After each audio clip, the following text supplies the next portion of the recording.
Headliner and former vice presidential candidate Tim Walz bluntly telling the crowd Democrats are losing working class voters. But somewhere we strayed from our North Star. Right here, right now, Trump and the Republicans are going to screw stuff up enough with the working class.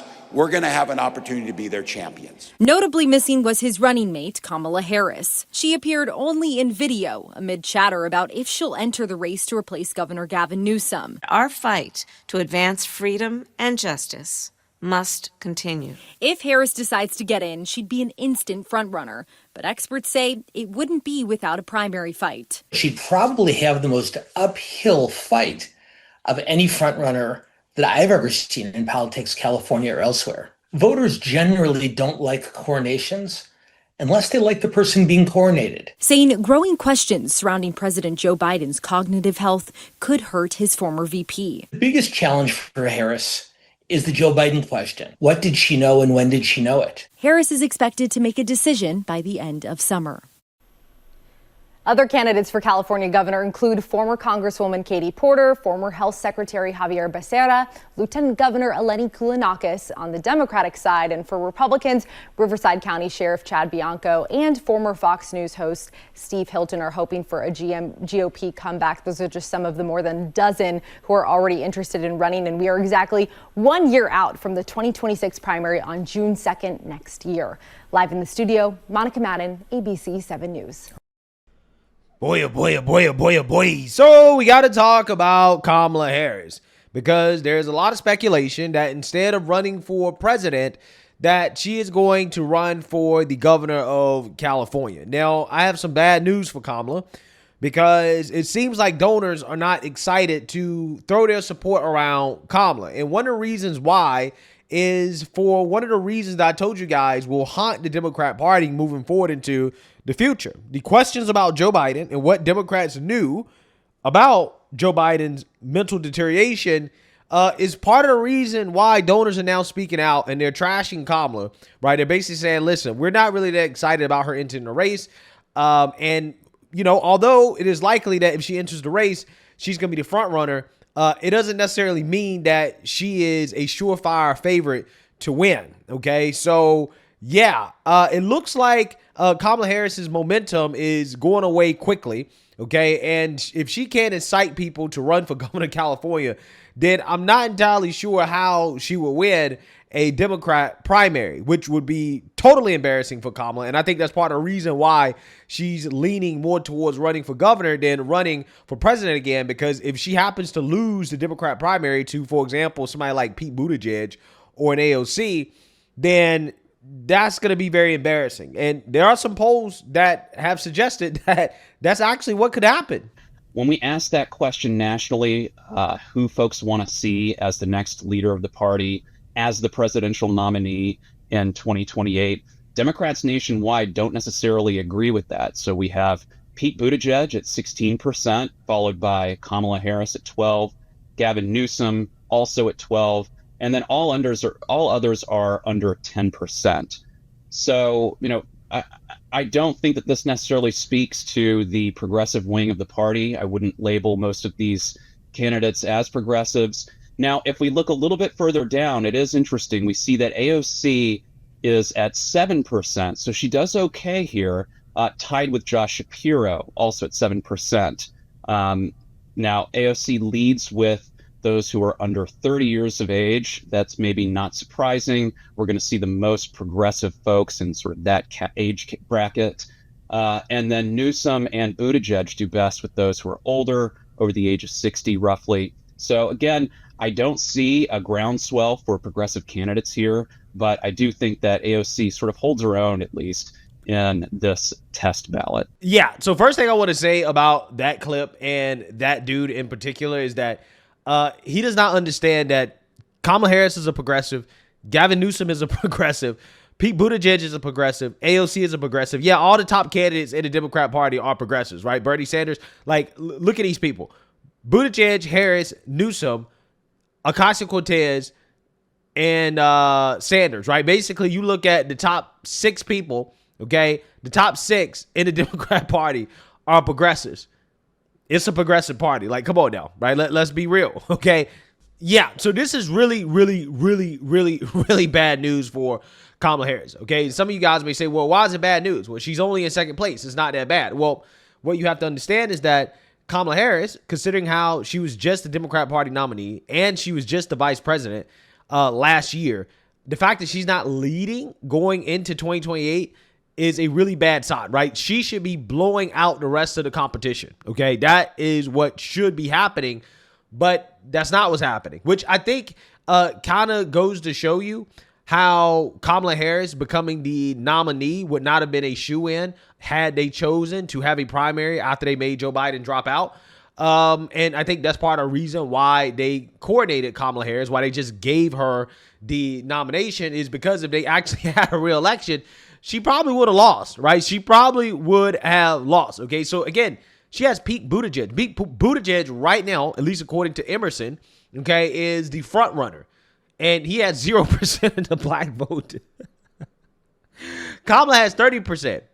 And she's still in second place, which really shows you how irrelevant the black vote actually is, okay, to be honest with you. So, I mean, I'm just saying that even with 30% of the black vote, Kamala is still in second place to Pete Buttigieg in a race that she should be dominating, okay? You should have Democrats basically begging for Kamala to come back, but that's not what they're doing, okay? So, yeah, this is a big, big, big deal, and it gets worse for Kamala because even as she considers running for governor of California, donors aren't really excited to get behind her when it comes to that race either. So, without further ado, let's get into it. The first debate of the 2024 presidential campaign is now history. The fallout from it is just getting started. Joining us now is Vice President Kamala Harris. I'm talking about 3.5 years of performance in work that has been historic. But Whether is that it be the man who we saw on the stage tonight? Is that the person you see in meetings every day? I'm not going to spend all night with you talking about the last 90 minutes when I've been watching the last 3.5 years of performance.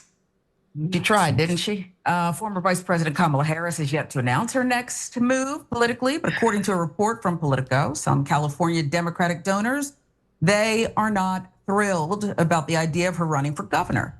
Still upset with how she ran defense for former President Joe Biden, like in that interview we just showed you with Anderson Cooper. Let's tell you more about the donors, just a little bit more about what they're saying. But Jen, what did you think about this scoop in particular, the details? Yeah, Kamala, I got basically 2 words for you. Don't run. I think she's walking into a trap. And there's a top reason why I think she'll be a terrible candidate, among many. But there's one that you really got to know. We'll get to that in a little bit. But let's find out the rest of the story. All right, according to one anonymous donor who gave 6 figures to Harris's 2024 campaign, here's the statement anonymously. Kamala just reminds you, we are in this complete S-storm. Biden, we got bamboozled. I think she did the best she could in that situation, but obviously she knew about the cognitive decline too. I've written so many checks because I knew the Trump administration would be horrible. But we're living in a nightmare because of the Democrats. I'm furious at them, truly. Southern California fundraiser had similar thoughts. Here they are. Donors realize it's just going to bring up the whole pathetic last presidential, which no one wants to hear about again. And then it's the whole, did you know Joe Biden thing? Wow. Wow. I told you guys. I told you that Joe Biden is not going away. Okay? He's not going away. As much as Democrats want to stop talking about the Joe Biden thing, it's not going away. And it's not going away for Kamala Harris because now you have her big donors, people who donated 6 figures to her, which, by the way, is, again, like setting money on fire, right? I mean, can you imagine writing a 6-figure check to Kamala Harris for her to turn around and give it to Al Sharpton, Oprah, and Roland Martin, right? I mean, like, and to call her daddy podcast. Like, come on, right?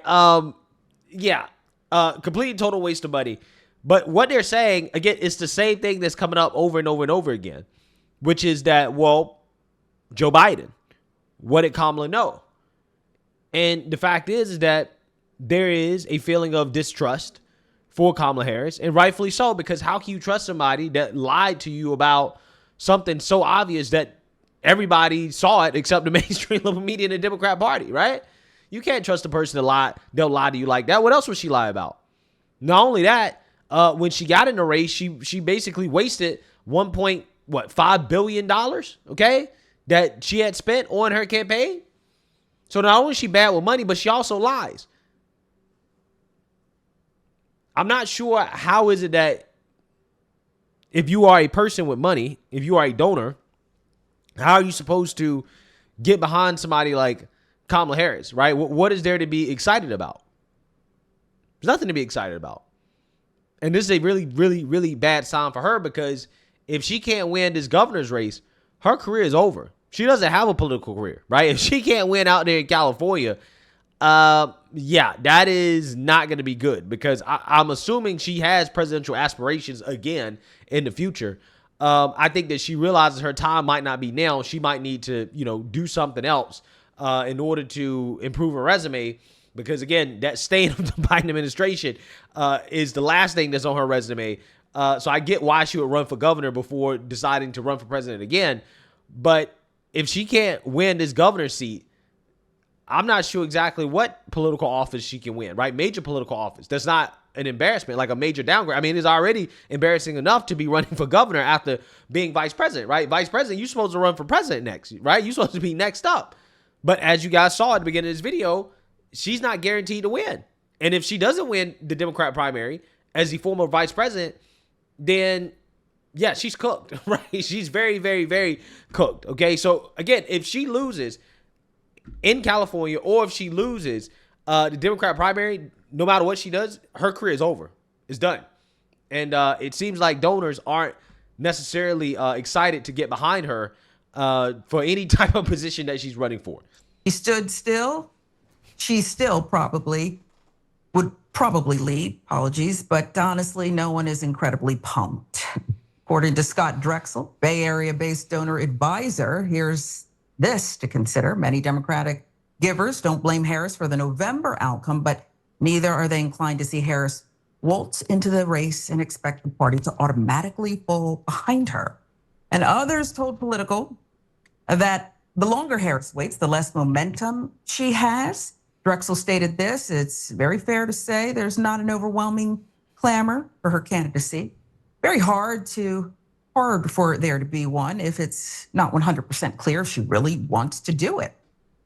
Mather Martin, San Francisco-based fundraiser who worked on previous Harris campaigns, told Politico, there was more enthusiasm at first. I think it waned a bit. But Martin also stated that he believes Harris could still run a strong campaign for governor of California. According to Politico, Harris plans to make a decision on her future plans in late summer. These are the three options she's weighing. Aforementioned run for California governor in 2026, run for president in 2028, or stay a private citizen, make money, stay out of politics. Cenk, you weigh in on this. Well, you already told us that you would advise her, do not run. Should it be disqualifying? I personally think it should be, okay? If you sat by and you watched all this, I also think it should be disqualifying for the media.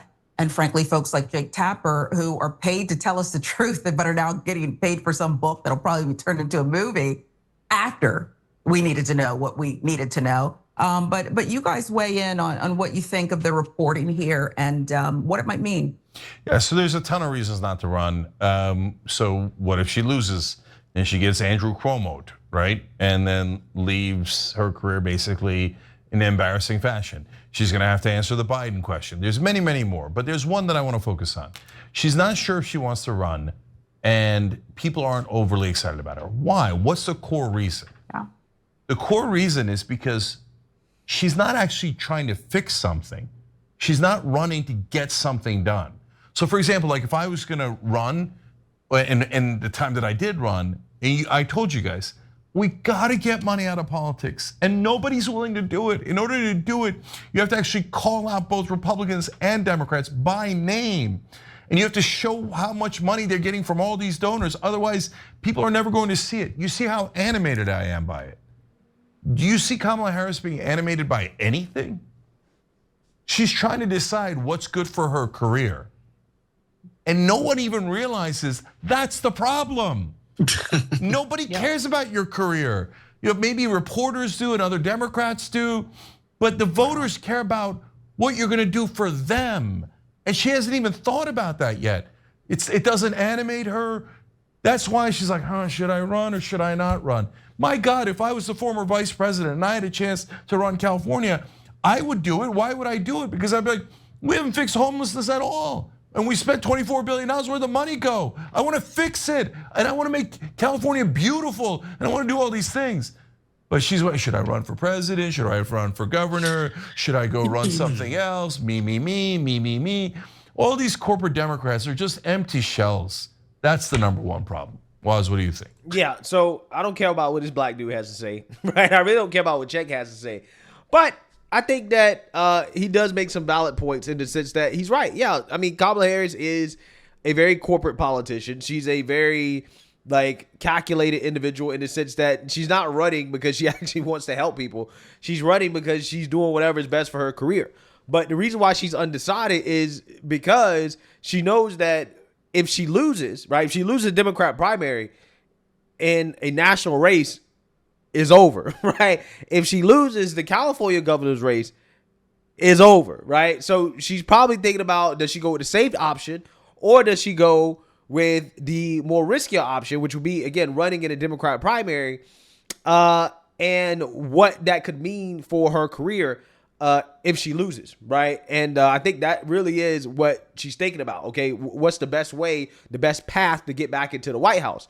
So, yeah, she's definitely doing it for selfish reasons, right? So I definitely agree with that. But I would not take any advice from Cenk because every office this dude has ever run for, he's gotten blowed out in the election, right? He hasn't even been competitive, okay? I don't care what he's running for. This dude has been a complete and total disaster.